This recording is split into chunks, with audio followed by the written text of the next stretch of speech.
بسم الله الرحمن الرحيم. ازيكم يا حبايب قلبي؟ عاملين ايه؟ يا رب تكونوا بخير. روتين جديد ونهار جديد واكله جديده، وربنا يجعل حياتكم كلها خير وبركه وحب ومحبه، امين يا رب العالمين. عايزه اقول لكم اللي انتوا وحشتوني قوي، يمكن من امبارح للنهارده. وحشتني الكومنتات بتاعتكم الجميله اللي انتوا بتكتبوها لي. يلا صلي على الرسول عليه افضل الصلاه والسلام، وحطي اللايك بتاعك. وتعالى اقول لك على فكره غدا حلوه جدا، سهله ولذيذه، ويمكن ما عملناهاش من شهر رمضان. هنبدأ كده ونشوف هنعمل ايه. حضرت بقى معايا بصل وبطاطس، طبعا انا لسه جايباهم من بره. ما كانش عندي ولا بصل، لا ما كانش عندي ولا بطاطس ولا طماطم، لكن كان عندي البصل الكبير دوت. وبصراحة نفعني قوي في الوصفة بتاعة النهاردة. اول حاجة حضرتها معايا، اللي انا حضرت كل حاجة قدامي كده، وكمان حضرت الصواني اللي انا هشتغل فيها. هنعمل النهاردة فكرة غدا حلوة قوي، سهلة ولذيذة، وطعمها حلو. تقدري تاخدي فكرة تنفذيها كده في وسط الأسبوع، تنفذيها يوم الجمعة، يوم الخميس. شوفي انت بتحبي تجمعي الولاد عندك يوم ايه، وكلكم تقعدوا تتجمعوا مع بعض وتاكلوا مع بعض.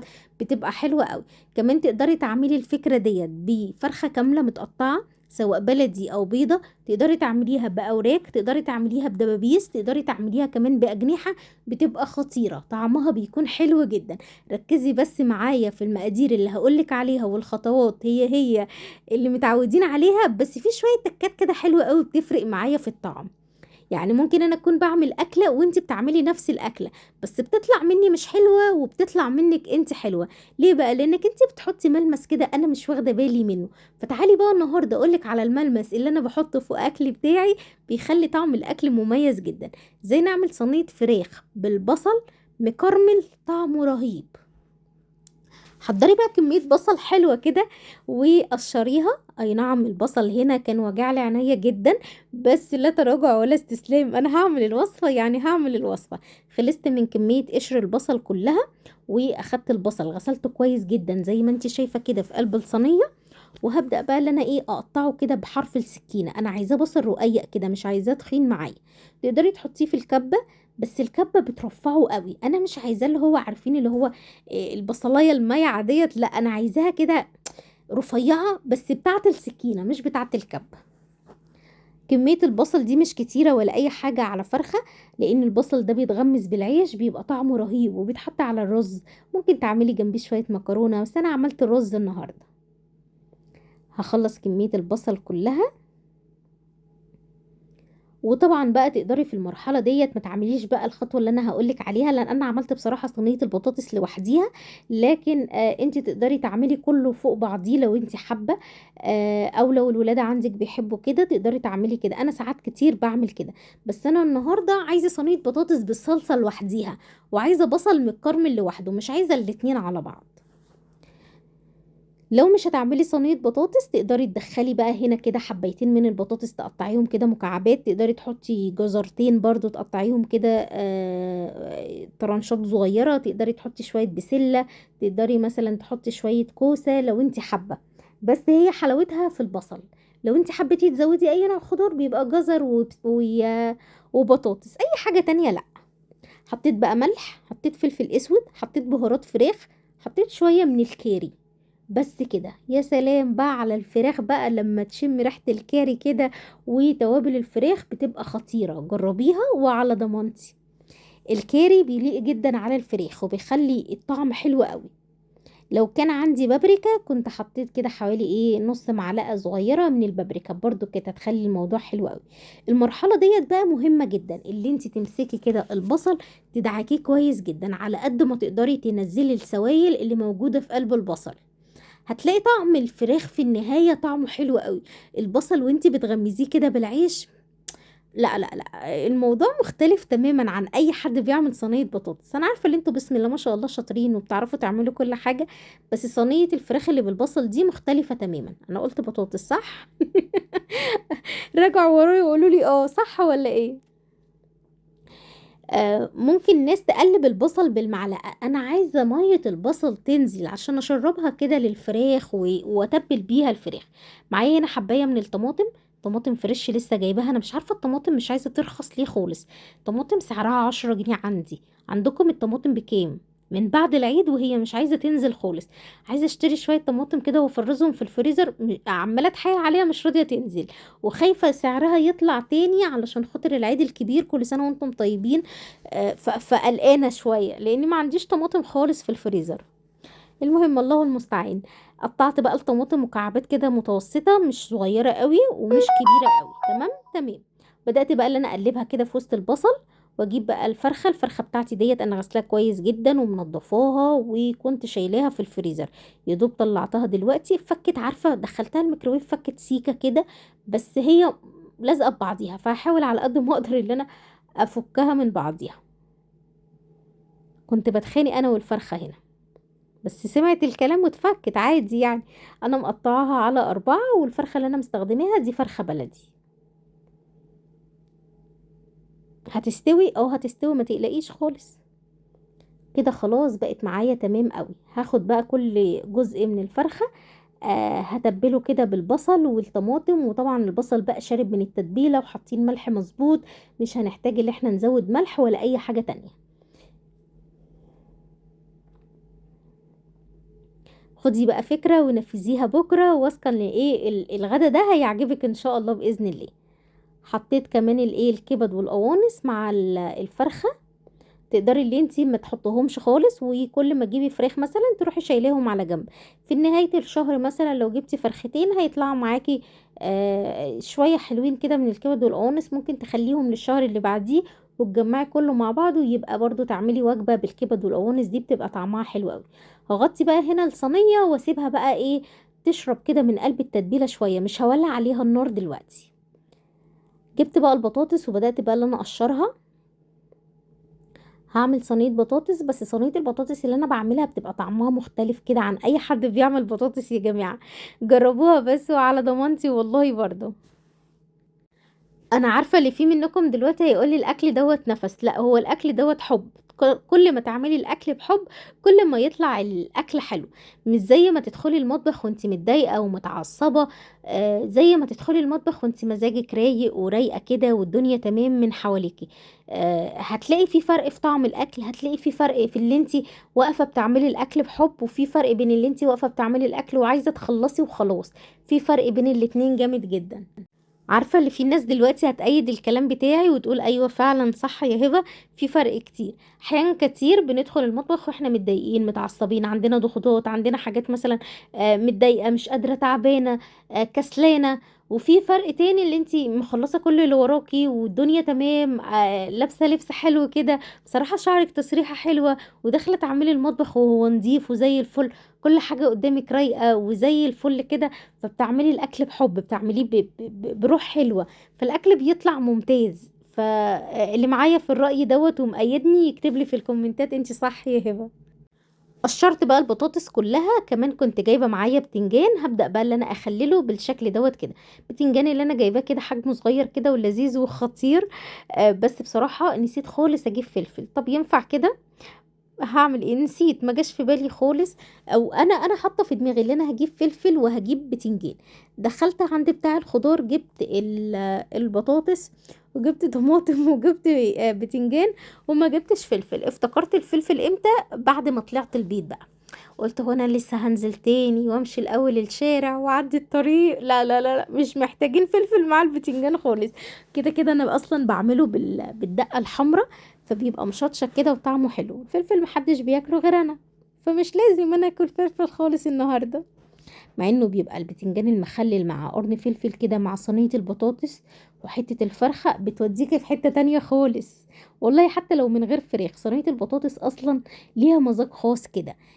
ليها طقوس خاصة عندي انا. يعني انا بحب صينية البطاطس قوي، بالذات البطاطساية لما تبقى، عارفين اللي هي واخدة كده تحميصة كده او تشويحة كده تحت الشواية، بتبقى فيها لون كده اكنها محروقة بس دي مش محروقة، ودايبة في نفس الوقت. جبت بقى الطماطم ديت وحضرت معايا بصلتين كده حجمهم صغير. هشيل الجزء اللي في الطماطم، طبعا انا بحط كله في الصينيه اللي فيها البطاطس. بحاول ان انا انضف الخضار كله علشان خاطر هاخده اغسله تحت الميه كويس جدا. البصل اللي انا حضرته ده البصل بتاع صينيه البطاطس اللي انا بقشره دلوقتي. خلاص كده بقى كله تمام وزي الفل. عايزين بقى نعمل مع بعض ميزانية حلوة قوي، هتعجبكم ان شاء الله بإذن الله. بحضر لها وهتنزل لكم في خلال الاسبوع الجاي ان شاء الله. ما هو ممكن يكون في نهاية الأسبوع دوت أو في بداية الأسبوع الجاي إن شاء الله بإذن الله، على الخميس أو الجمعة هنزل لكم ميزانية حلوة أوي هتعجبكم، وبعديها هننزل مشتريات الشهر ونظبط بقى مع بعضينا الشهر الجديد بتاع شهر 5. شهر 5 في امتحانات، يعني في أوله كده في امتحانات نص امتحانات الشهر، وفي آخره في امتحانات نص السنة، آخر السنة. فخليها بقى السنة تخلص على خير كده ان شاء الله بإذن الله، ومستمرين مع بعضينا يعني ان شاء الله. بصي بقى، غسلت الخضار كويس جدا تحت المية الجارية. حضرت بقى معايا هنا ايه، حضرت معايا هنا البصل، قطعته بالطريقة ديت. هحط عليه بقى ايه، ركزي معايا في النقطة ديت. حط عليه ملح، واحط عليه كمان 7 بهارات، واحط عليه فلفل اسود. بس كده، انا ما بحطش اي حاجة تانية لصينية البطاطس. دي الحاجات اللي انا بحطها، ملح وفلفل اسود و7 بهارات. حابة تعملي زي ما هبة هتعمل كده، هيبقى الموضوع خطير ورهيب. نمسك بقى البصل بدوت كويس جدا، ندعكه بايدينا كويس قوي. يا هبه ده الجوانتي طلع فيه كل التوابل اللي انت حطيتيه. اصبري بس عليا يا ست الكل، هوريكي دلوقتي هتعملي ايه. تقدري تستخدمي ايديكي على طول من غير ما تلبسي جوانتي، بس انا البصل بيضايقني شويه، فلبست الجوانتي ده. بصي شويه ميه صغيرين كده، اشطفي بس ايديكي مطرح ما التوابل كلها جت في ايديكي، وهتنزل الميه. احنا كده كده هنزود شويه ميه مع البطاطس. هنقطع البطاطس بالطريقه ديت. انا بحب اقطعها على طول على البصل طالما غسلها. لو انت مش حابه تقدري اللي انت تقطعيها في طبق وتديها شطفه كمان. كده تمام قوي. هقطع كميه البطاطس كلها. اهم حاجه التقطيعه ما تبقاش تخينه قوي. بلاقي ناس بتقطع حبايه البطاطس كده، لو هي كبيره بتقطعها على 3، او بتقطعها مثلا لو هي صغيره على 2. ليه ارتفاع البطاطسايه تبقى كبيره قوي كده؟ لا، خليها اللي هي الارتفاع بتاعها يبقى حلو، وما تخليهاش رقيقه قوي تبقى مجلده كده، ما تلاقيش حاجه تاكليها وانتي بتاكلي. فهقلب بقى الكلام ده كله مع بعضه. وفي المرحله دي تقدري تضيفي قرن فلفل لو انت ليكي في الشطشطه، هيديكي تست عالي قوي. قرن فلفل رومي متقطع، لكن للاسف ما كانش عندي، فاستكفيت تماما بالبطاطس كده بس. حضرت بقى معايا شفشق الخلاط. هاخد الطماطم، ابدا اللي انا اقطعها نصين، اشيل الجزء اللي من فوق دوت، واروح حطاها بقى في الشفشق. عارفين انا نفسي رايحه لايه؟ نفسي رايحه لصينيه البطاطس البيضه. حد جربها قبل كده؟ انا على طول بعملها، بس يعني ايه، من وقت للتاني. يعني المعروف عنه اللي هو صينيه بطاطس بالصلصه او بالطماطم، لكن انا بحب صينيه البطاطس البيضه. يمكن بقالي فتره طويله ما عملتهاش، بس ان شاء الله باذن الله نعملها مع بعض. انا حطيت شويه ميه صغيرين، ويا دوب لسه بحط شفشق الخلاط لقيت الخلاط اصلا شغال. اشتغل على طول. ضرب الطماطم اتضربت معايا بالشكل دوت كده. بس انا بقى كهبه بحب اصفيها. لو انتي مش بتحبي تصفيها، تقدري اللي انتي تستبعدي موضوع المصفى يعني من الموضوع. هحط كده الطماطم وابدا اللي انا ايه اصفيها كويس جدا. مش تاخد مني وقت خالص، من غير حتى ما استخدم ايديا. هي مجرد ما تهزيها كده تديكي نتيجه حلوه قوي، وهتتصفى كلها بالشكل دوت كده. هرمي بقى الباقي في الباسكت، واشطف المصفى، واشطف شفشق الخلاط عشان يبقى كل حاجة تمام معايا. معايا بقى هنا صلصة طماطم، بس انا كنت مستعملاها للمكرونة، ففض معايا معلقتين، لاني مش عندي صلصة طماطم معلبة. بس انا لما كنت بعمل صلصة المكرونة من يومين حطيت اخر شوية في البطرمان، فالصلصة مركزة تسبيكة المكرونة. فطبعا الشويه دول فاضوا معايا، انا ما رميتهمش، شلتهم في التلاجة، قلت هستخدمهم لاي حاجه تانية. وبالفعل هم جم استخدامهم لصينيه البطاطس، لان حسيت لون الطماطم كده فاتح معايا شويه. هحط بقى كوبايه من الميه، واحط كده حوالي ايه رشه زيت فوق وش الفراخ مع الطماطم ديت، واروح حطها على النار تاخد غلوتين 3، وبعد كده ادخلها في الفرن. البطاطس نفس القصه، زودت لها معلقتين كبار من السمنه فوق الوش، ورفعتها بقى على النار. طبعا خطوة الطماطم دي اختياري، لو مش حابة خلاص، بس بتدي طعم حلو برضو للايه لل... للفراخ. بس انا مش بحطها على وش الفراخ، بحطها جنب الفراخ كده علشان خاطر آه ما ت... باحطها جنب الفراخ علشان خاطر بس ما احطهاش فوق وش الفراخ، وفي النهاية الفراخ ما تبقاش معايا محمرة كده وتبقى شكلها عامل زي المسلوقة. حطيت البطاطس وحطيت كمان الفراخ على النار، ومعايا هنا طاسة فيها شوية زيت. بعد ما غسلت البتنجان كويس هبدأ انزل بقى بالزيت بالبتنجان على الزيت علشان خاطر بقى يستوي معايا. نعمل النهاردة البتنجان مقلي خطير. بتنجان صغير، عارفين البتنجان ده عايز ايه؟ اكتبولي في الكومنتات. عايز حلة محشي، مش عايز يتعمل بتنجان مخلل خالص، صغير كده وحجمه حلو قوي وينفع للمحشي، بيبقى رهيب الحجم ده، انا بحبه قوي. في المرحلة ديت بقى خلاص يعتبر البتنجان كان خلاص دخل معايا في السوا او يعتبر استوى. هبدأ بقى اللي انا اشيله من الزيت، هحطه على الصينية ديت، هي كبيرة كده معايا. ونعمل بقى احلى شوية بتنجان مخلل يستاهلوا بقى. خلاص كده الزيت معايا خلص والبتنجان خلص. هبص على الفراخ، هي يعتبر كده دخلت في السوا. هدخلها بقى الفرن بس ما اعمل شوية الرز. وكمان البطاطس معايا على النار، وحطيت بقى هنا حلة فيها شوية زيت، ونزلت كده بحوالي كوباية من الشعرية. احمر شوية الشعرية وانزل عليهم بقى بالرز المغسول. انا هنا كنت دخلت خلاص الفراخ الفرن، والبطاطس كمان هدخلها دلوقتي الفرن. الاكل ما اخدش وقت خالص، يلا خدي فكره ونفذيها بكره. تقدري تعملي صينيه بطاطس وتقدري تستبدلي الفرخه الكامله بالوراك، عشان عارفه اللي في ناس كتير قوي مش بتحب الصدور. فالطريقه دي يمشي معاها كل حاجه، حتى الاجنحه كمان بتبقى خطيره والله. حطيت شويه الرز، حطيت ملح، حطيت شويه الميه. هبدا بقى ان انا اقلب الكلام ده كله مع بعضه. لو في اي زوايد على الحله كده على الجوانب الحله هبدا ان انا انزلها، وهودي الحلة دي بقى هناك على العين التانية عشان تاخد غلوة معايا بسرعة، لان العين اللي انا شغالة عليها دي ضعيفة قوي، مع انها كانت شديدة كده وكانت عالية، مش عارفة ايه اللي حصل لها. هحاول ان انا اظبط البوتاجاز الفترة اللي جاية لان العيون عندي مش متظبطة. ساعة ما نقلت البيت هنا واللي جه غير لي البوتاجاز من الغاز للأنبوبة، لان اول ما جيت هنا كان في أنبوبة. والبوتاجاز عندي مش احسن حاجة خالص، مضايقني يعني.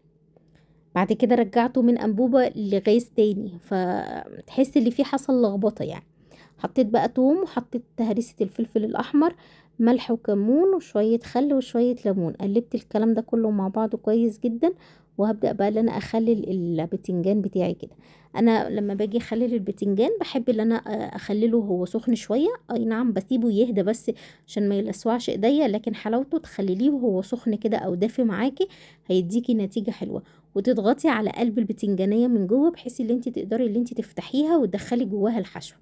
لان لما بتحطي الحشوة في البتنجان كده من غير ما تضغطي عليها من جوه، في النهاية ما بيبقاش طعمه حلو. كده خلصت الاكل والدنيا بقت تمام الحمد لله. حمرت وش الفراخ والبصل اتكرمل معايا وطعمه كان حكاية. جربوا بقى في صينية البطاطس والفراخ بالطريقة ديت. عملت شوية الرز وكمان استووا. ده البتنجان وده شكل الاكل الحمد لله. ربنا يديمه علينا نعمة، اللهم امين يا رب العالمين، قولي امين يا رب. هنا بقى تعالي نعمل شوية بسكوت لزوم الفطار الصبح، او حتى ممكن كل شويه تقولي يا ماما انا عايزه بسكوت، اديني انزل اشتري حاجه من السوبر ماركت اللي جنب العماره. فبدل ما بتنزل والكلام دوت قلت لها لا تعالي نعمل مع بعض بسكوت حلو قوي سهل وسريع، وخليتها تعمل معايا.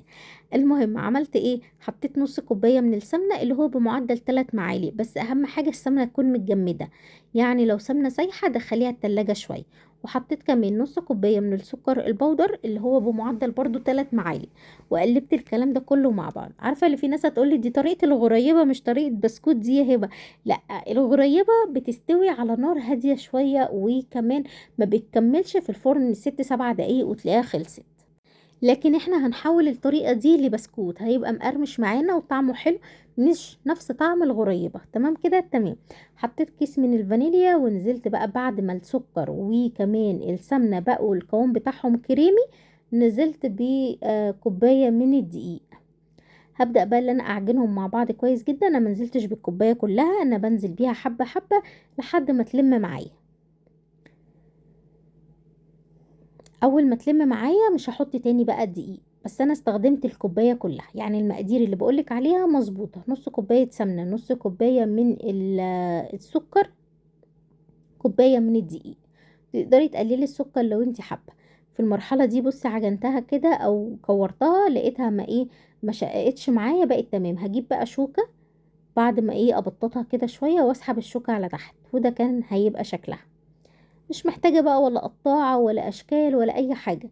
البسكوت ده بقى حلاوته اللي هو ينفع جنب كوباية شاي الصبح، الولاد نازلين ومفيش أي حاجة خالص فيغيروا ريقهم على حاجة بسيطة كده.